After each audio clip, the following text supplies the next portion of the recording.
हरे कृष्णा। तो अभी हमने पिछले अपने वीडियो में देखा था कैसे परीक्षित महाराज जो है कलयुग को छोड़ देते हैं। वास्तविकता में कलयुग को जब वो छोड़ते हैं तो उनके मन में एक विचार आता है, नानुद्वेष्टि कली सम्राट सारंग इव सारभूक कुशला न्यासु सिद्ध्यन्ति नेतराणि कृतानि च। भगवान के भक्त जो परीक्षित महाराज हैं वो कलयुग में गुण देखते हैं। जैसे एक भौरा जाता है और पौधे से रस पीता है और पी करके तृप्त हो जाता है, वो गंदे में नहीं बैठता कभी भी। उसी तरह से सारंग के समान, भौरे के समान उसमें से गुण कली के गुण लेते। क्या है कली का गुण? कलेर दोषो निधे राजन अस्ति एको महान गुण कीर्तनाद एव कृष्णस्य मुक्त संगा परम व्रजी। कलयुग जो है दोषों का सागर है, किंतु इसमें एक गुण है, और वो गुण है भगवान कृष्ण के नाम का कीर्तन करके इस भव सागर से पार चले जाना। और परीक्षित महाराज भी इस गुण को देखते हुए कलयुग को छोड़ देते हैं और अपने घर आते हैं, राज काज करने लगते हैं। कुछ समय के बाद वो जंगल में शिकार खेलने जाते हैं और वहां पे जरासंध जी का एक मुकुट है वो पहन के जाते हैं। और जब वो जाते हैं, उनको शिकार खेलते खेलते शाम हो जाता है और उनको जब भूख प्यास लगती है तो एक ऋषि के आश्रम में जाते हैं। उन ऋषि का जो नाम है वो शमिक ऋषि है। और शमिक ऋषि जो है ध्यान की मुद्रा में बैठे हुए थे और ध्यान की मुद्रा में बैठे बैठे अवस्थित थे। और परीक्षित महाराज कई बार उनको बोलते हैं लेकिन वो सुनते हैं।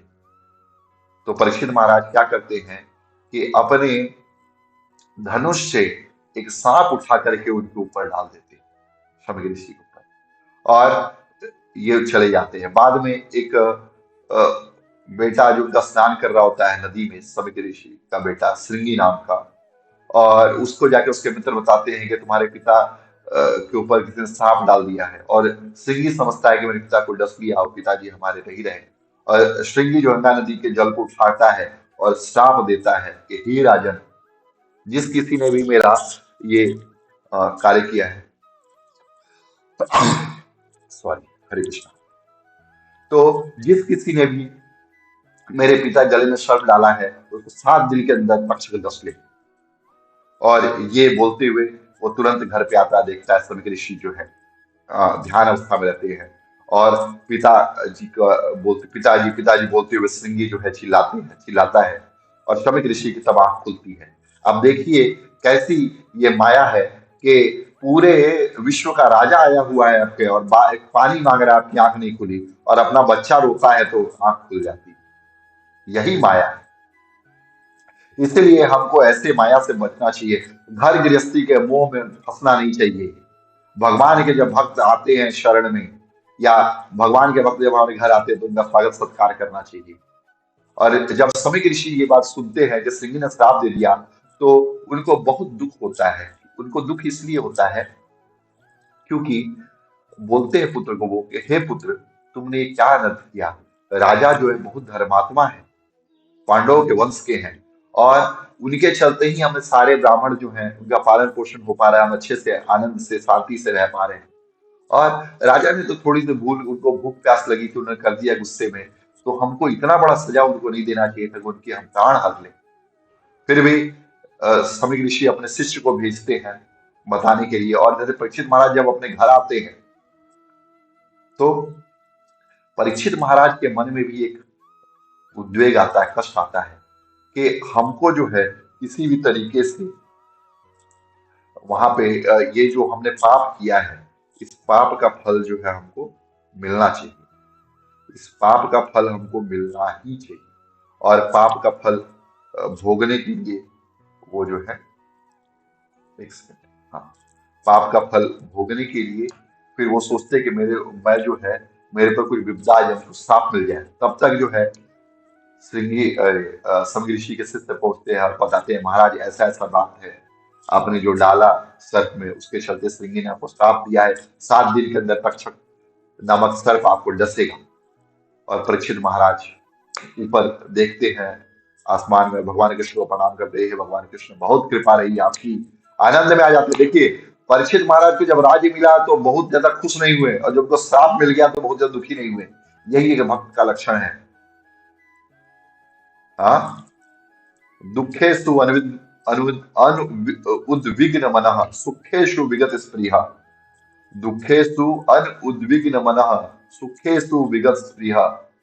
हाँ, दुख में उद्विग्न नहीं होते हैं, सुख में जो है बहुत ज्यादा वो जो है ऐसा, जैसे एक नदी जो है अपने बांध को, जब बहुत ज्यादा पानी आ जाता है तो वो अपने बांध को, अपने किनारे को छोड़ करके बाहर बहने लगती है, बाढ़ आ जाता है। लेकिन जब हमारे मन में या भक्तों के मन में जब सुख आता है, बहुत खुशी मिलती है, तो वो अब उद्वेग में आकर के जो है आनंद में आकर के अपनी सीमाओं को नहीं लांघते। आनंद आनंद की अनुभूति होती है, लेकिन बहुत ज्यादा खुश नहीं होते, वो संभाव से रहते।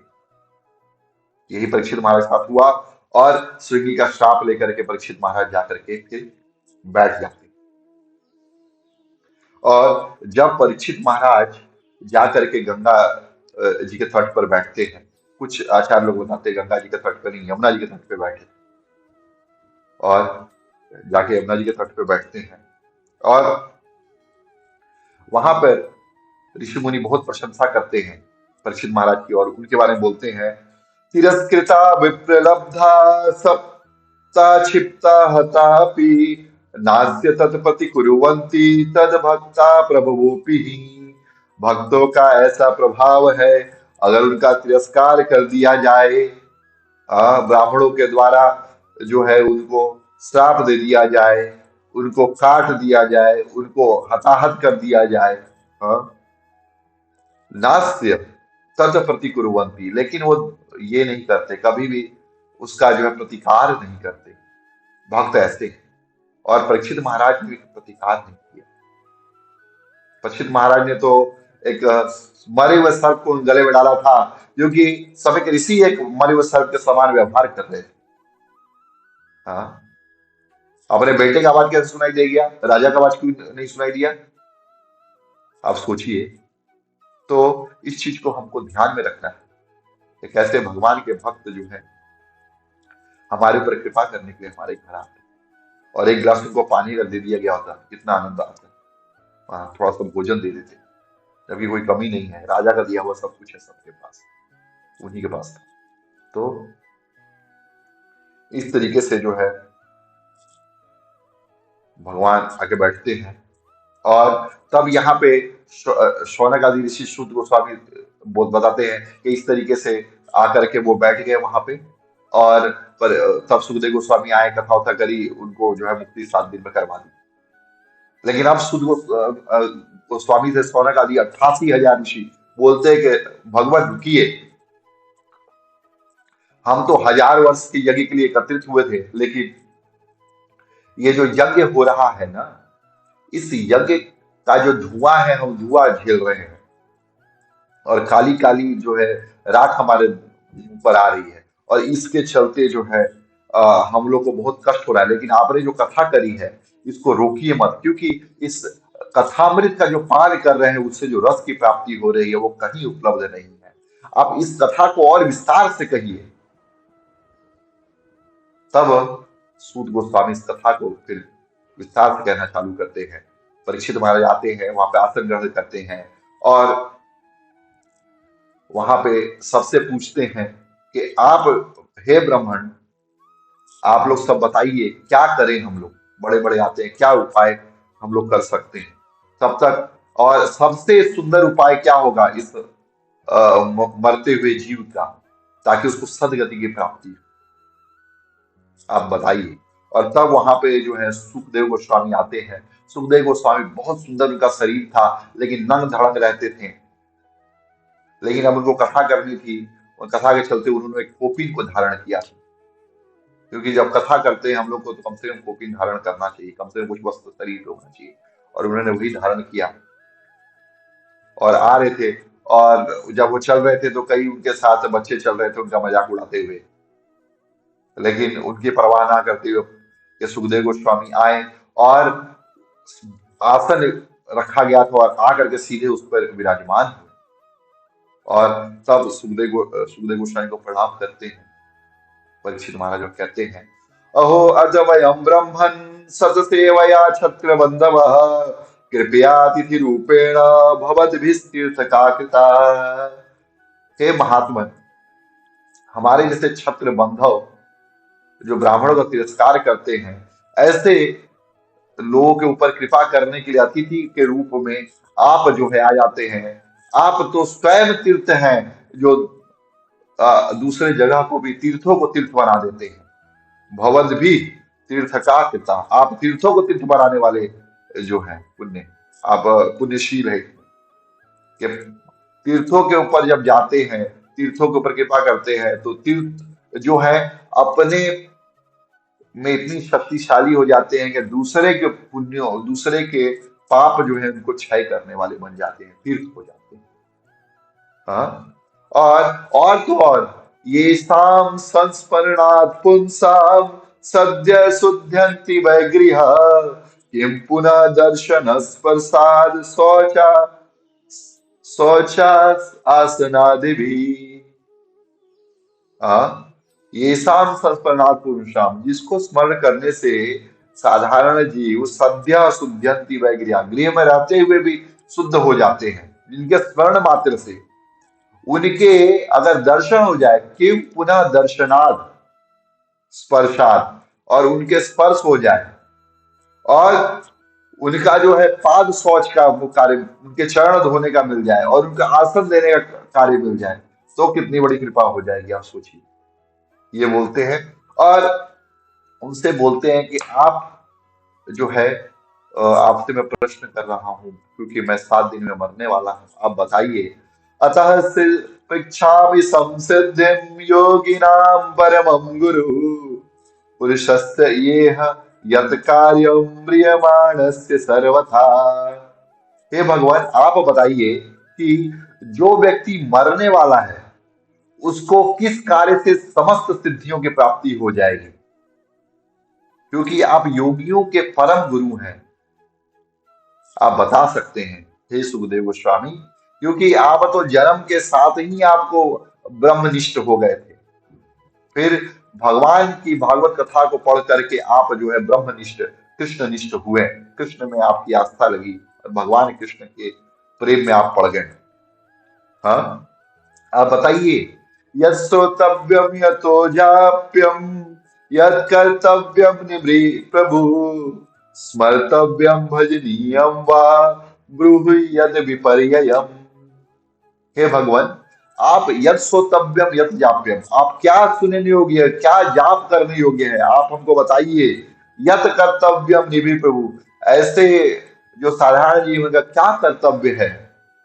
स्मर्तव्यम भजनीयम वा, क्या स्मरण किया जाए, हाँ, क्या किसका भजन किया जाए। ब्रूहि तद विपर्यय, और उसके विपरीत भी आप हमको बताइए। तब परीक्षित महाराज ये प्रणाम करते हैं और अपने उनसे नीचे आसन लेकर के बैठ जाते हैं और सुखदेव गोस्वामी कथा करना चालू करते हैं। तो हम लोग अगले वीडियो में देखेंगे कि आखिर सुखदेव गोस्वामी ने क्या कहा उनको, क्या हमको करना चाहिए, क्या जो व्यक्ति मरने वाला उसका क्या कर्तव्य है, और जो जी रहा है व्यक्ति उसका क्या कर्तव्य है, क्या स्मरण करना चाहिए। इसलिए मुझको भक्ति विनोद ठाकुर जी की एक भजन याद आ गया। भज गौरांगो कहो गौरांगो ले हो गौरांगेर नाम रे, जे जना गौरांगो भजे से होए मोरा प्राण रे। भगवान चैतन्य महाप्रभु का नाम लीजिए और हरि नाम संकीर्तन कीजिए। हरे कृष्णा कृष्णा कृष्ण हरे हरे, हरे राम राम राम हरे हरे। हरे कृष्णा कृष्णा कृष्ण हरे हरे, हरे राम राम राम हरे हरे। तो आप भी हरे कृष्णा का कीर्तन कीजिए। और यही चीज जो है सुखदेव गोस्वामी अगले अध्याय में बताएंगे, और क्या क्या वो बताएंगे हम लोग अगले अपने वीडियो में जानेंगे। हरे कृष्ण।